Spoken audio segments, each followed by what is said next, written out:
অনেক হলো ঘোরাফেরা, এবার বাড়ি যাওয়ার পালা। আমরা সকাল সকাল উঠে স্নান টান করে রেডি হয়ে গেছি। আগের দিন রাতেই ব্যাগ ট্যাগ সব গুছিয়ে নিয়েছিলাম, জাস্ট ব্রেকফাস্টটা করব আর বেরোবো। মন মেজাজ খুব একটা ভালো নেই, কারণ বাড়ি যেতে তো ইচ্ছা করছে না, বাট কি করব, বাড়ি তো যেতেই হবে। তারপর আমরা লাস্ট বারের জন্য একবার সমুদ্রে গেলাম। এটা প্রথমবার বলে না, যখনই আমি ঘুরতে যাই আমার ফেরার দিনটা একদমই মন মেজাজ ভালো থাকে না, কারণ এই কটা দিন আমরা আমাদের লাইফস্টাইলটা একদমই অন্যরকম কাটাই, আর বাড়িতে আসার পরে আবারও সেই একই ডেলি রুটিন। বাট কি আর করা যাবে, এটাই রিয়ালিটি। যাই হোক, আমরা একদম তৈরি আর হেলমেট পরে বেরিয়ে পড়েছি। কিছুটা গিয়েই আমরা আবারও তেল ভরিয়ে নিলাম। লাস্ট আমরা ঘুরতে আসার আগের দিনই সন্ধেবেলায় ফুল ট্যাঙ্ক করিয়েছিলাম, তারপরে এই ফেরার পথে আবারও ফুল ট্যাঙ্ক করে নিচ্ছি। এতটা তেল যদিও লাগবে না, যাই হোক রোদটা তো দেখছো কতটা কড়া। তবে আমরা ফুল স্লিভ জামা কাপড়ই পরেছি, যাতে গায়ে একটু কম রোদটা লাগে। মাঝে একটু দাঁড়িয়েছিলাম ডাবের জল খাওয়ার জন্য।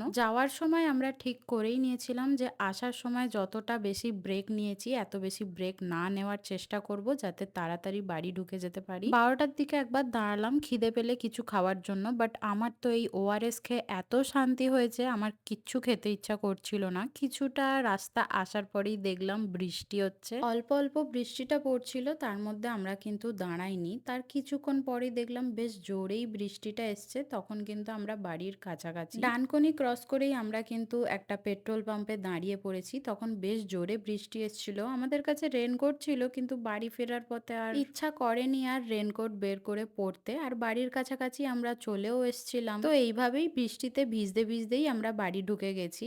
আর এদিকে এসে তো দেখছি যে আমাদের গলির মধ্যে এত বেশি জল জমে গেছে, মানে এদিকে প্রচুরই বৃষ্টি হয়েছে।